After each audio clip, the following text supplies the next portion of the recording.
My name is Mary, a 52-year-old company employee. My husband Michael has been bedridden due to the aftereffects of a traffic accident for the past 7 years. He has partial paralysis in his lower body and can only walk with the help of a wheelchair. While driving for work, he was rear-ended while waiting at a traffic light. The other driver was also working and apparently fell asleep at the wheel. When I received a call from my husband's company, I rushed to the hospital. Michael was conscious and able to speak, but he mentioned that he couldn't move his legs. At that moment, I never imagined he would become completely bedridden. When the doctor explained that there might be permanent disability in his lower body, it was the first time I realized the severity of the situation. After being discharged from the hospital about 2 months later, my husband's life took a drastic turn. The most challenging aspect was dealing with the toilet. Since he couldn't walk freely, even sitting on the makeshift toilet we placed in the room was quite a struggle. However, my easygoing husband, despite lamenting his physical limitations, found joy in no longer having to work. All the expenses were covered by the other driver's company. He received workers' compensation, insurance payments, and disability benefits. With that money, we renovated my husband's room, installing features like the portable toilet and handrails, which proved invaluable. My husband remarked, "Now I can receive disability benefits and take it easy." But our 20-year-old college student son, observing his nonchalant father, retorted with an incredulous expression. "Dad, did you perhaps cause the accident yourself?" Even my husband, despite his bedridden state, was riled up by our son's words. "There's no way. How could you say such a thing to a parent who ended up like this?" Despite being bedridden, his upper body functioned normally, and his speech remained unaffected. He continued to express his thoughts.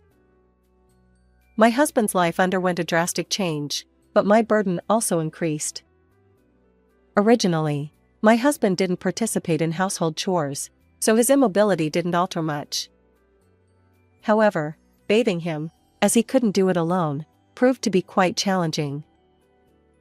While I'm at work, he lies in bed watching TV or videos on his smartphone. For lunch, he eats the meals I prepared in advance while still in bed. He visits the hospital once a week for rehabilitation, and during those times, I accompany him for drop-offs and pickups. My husband dislikes these rehab sessions and often throws tantrums like a child when it's time to leave for the hospital. He'll say, "Maybe I should skip today because I'm not feeling well." "If you're not feeling well, let's go to the hospital for a checkup. You can do your rehab while you're there." He reluctantly complies. Even after returning home, he continues to complain about the doctor in charge of his rehabilitation.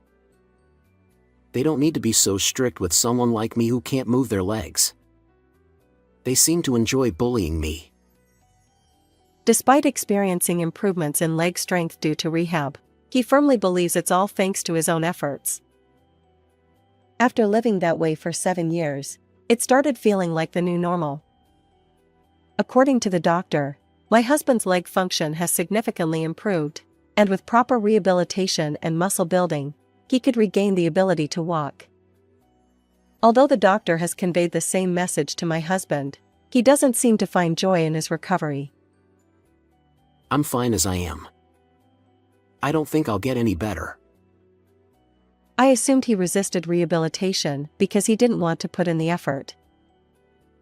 Then, my sister called me with something peculiar. She works as a lunch delivery person, and she mentioned seeing someone resembling my husband at one of her delivery destinations. This person, who looked strikingly similar to my husband, was dragging his legs while walking, and their faces matched too. I chuckled and replied to my sister, "Are you sure it wasn't just someone who looks similar? There are plenty of middle-aged men around with a similar appearance." My sister didn't seem convinced and continued, "Michael has that buzzcut hairstyle, right? It's quite unusual." Since the accident, my husband has kept his hair short for easy maintenance. Now it had grown a bit, resulting in a halfway between buzz cut and regular hairstyle. Considering my sister regularly interacts with my husband, she probably wouldn't mistake someone else for him. When my work keeps me busy and I can't prepare lunch for my husband in the morning, my sister helps by delivering meals to him. Feeling a bit uneasy, my sister made a suggestion. I have a pet surveillance camera. Shall we install it? Despite thinking it might not be necessary, my sister insisted, so I decided to ask her to go ahead with it. Actually, I also had some suspicions about my husband. His shoes, which he couldn't put on by himself due to his inability to go out alone, were left out in the entrance. Normally, when he returned, I would have him change into indoor slippers and then I put away his outdoor shoes in the shoe cabinet, so it was unusual for them to be left out. Furthermore, my husband, who typically wore casual clothes at home, suddenly expressed a desire for fashionable attire. If I set a goal to recover enough to go out wearing stylish clothes, I'll be motivated for rehabilitation. Believing in his words, I bought him some clothes. Occasionally, I noticed that he had tried them on and sometimes discarded them on the floor. Since he struggled with changing clothes on his own, I often helped him. Upon hearing my sister's story, I wondered if he had been changing into those clothes and going out. On the day my husband went for rehabilitation, I asked my sister to install a hidden camera. She had a spare key to our house because she delivered lunch to my husband, making it easy to set up the camera. The camera provided real-time footage accessible via smartphone and allowed for recording. Although I wanted to trust my husband, there were lingering suspicions, and I wanted to uncover the truth. The results became clear quite soon. 2 days after my sister installed the camera, I arrived at work and casually checked my smartphone to see how my husband was doing. To my shock, I saw him standing up alone, changing clothes. Despite his unsteady gait, he seemed oddly cheerful as he discarded his sweatpants and switched to stylish attire. After finishing his outfit change, he checked himself in the mirror, fussing over his buzz-cut hairstyle, and then left the room. Witnessing my husband like this, I was devastated, and that day, work became impossible to focus on. Since my husband's accident, I have tirelessly cared for him every day. Discovering that he was secretly going out somewhere behind my back was unforgivable. During my lunch break, I called my sister and shared my husband's behavior. Just as you suspected, Michael seems to be going out somewhere.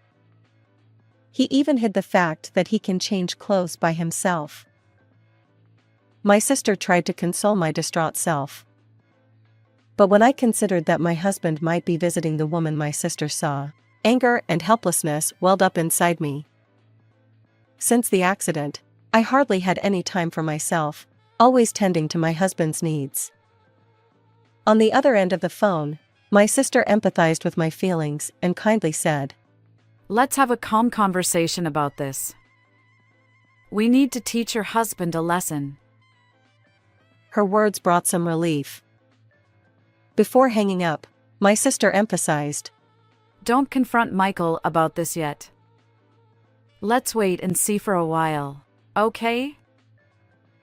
Without her warning, I might have immediately confronted my husband in anger.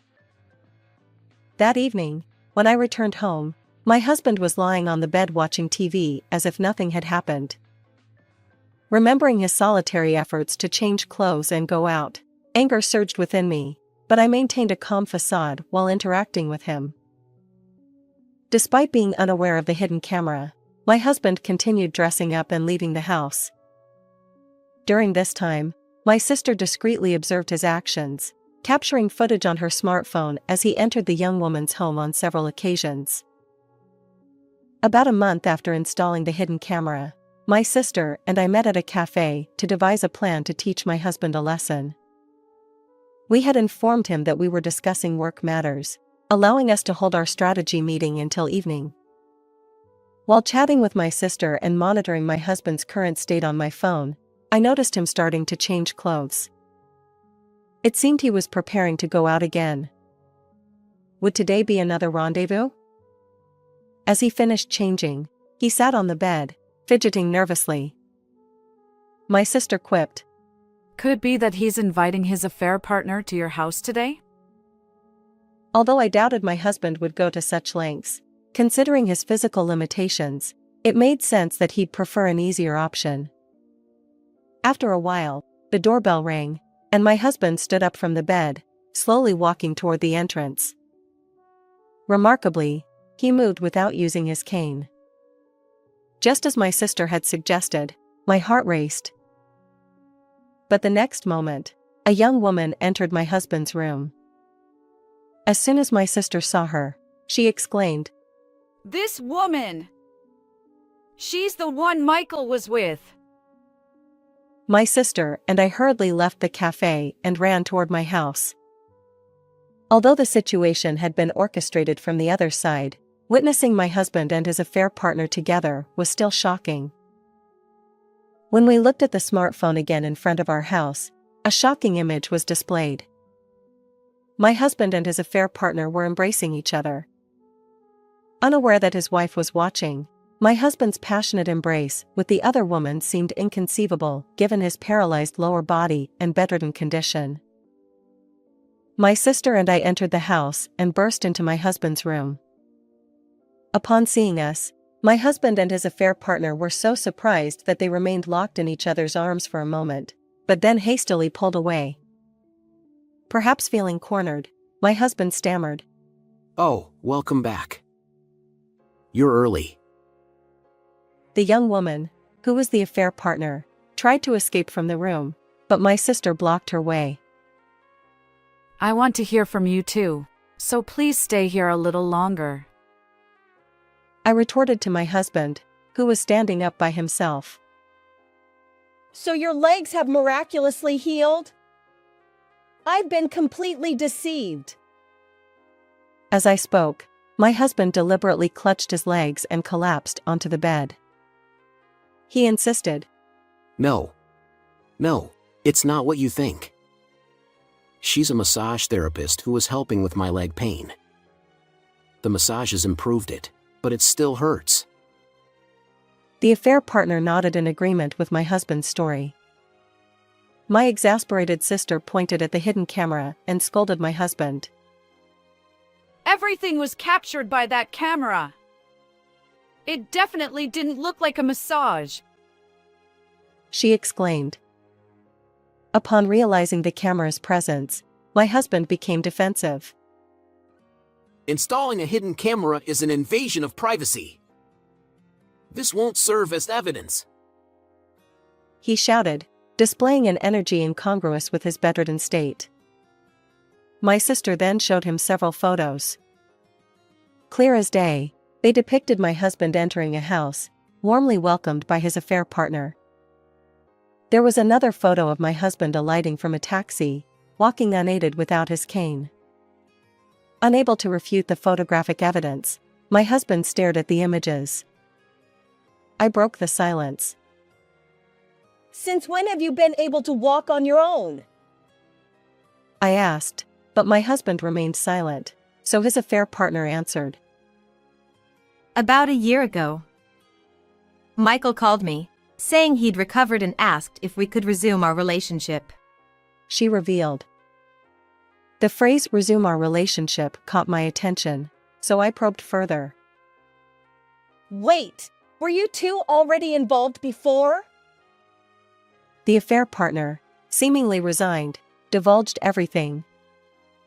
This affair partner was a colleague of my husband's, and they had been involved for about 10 years. However, their relationship had ended once due to an accident 7 years ago. Unexpectedly, as my husband's leg condition improved, he began pressuring her to resume their relationship.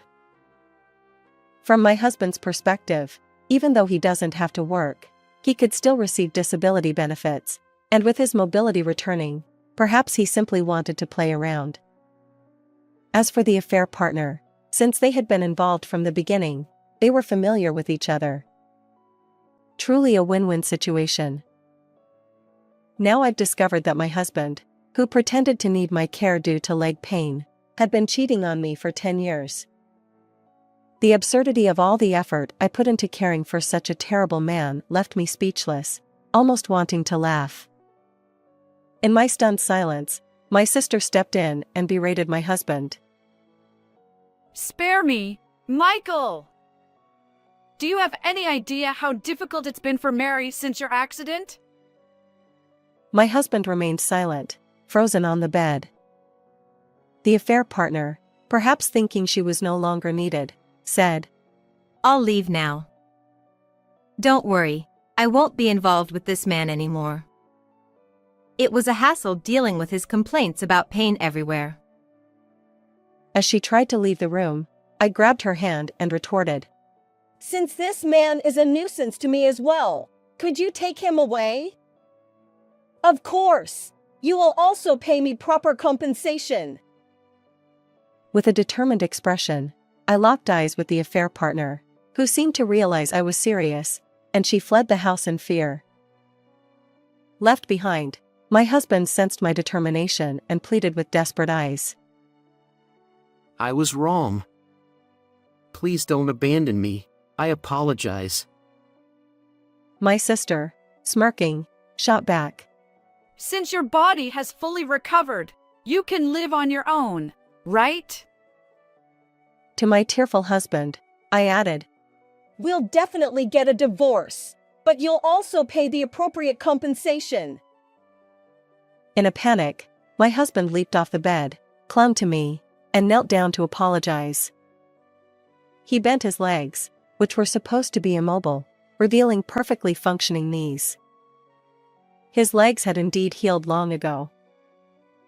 Afterward, I moved out and began living in an apartment. My college student son had already moved out and was living on his own, but when I explained the divorce situation to him, he understood. Although he occasionally helped take care of my husband in my place, seeing my husband suddenly stand up alone made him suspicious. However, he never imagined that his father had been deceiving his mother and having an affair, so he was furious when he learned the truth. In addition to discussing the divorce, I involved a lawyer to handle the issue of compensation. My husband, who had been receiving disability benefits despite his healed legs, faced further complications. He was not only required to pay me alimony but also had to return the disability benefits. Although he wasn't working, he had received substantial insurance payouts after the accident, so he had some assets.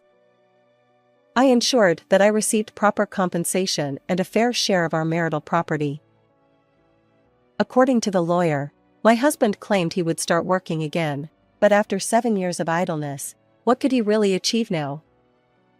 He sowed the seeds of his own actions, and it was time for him to face the consequences. After parting ways with my husband and starting to live alone, I've been enjoying my newfound free time.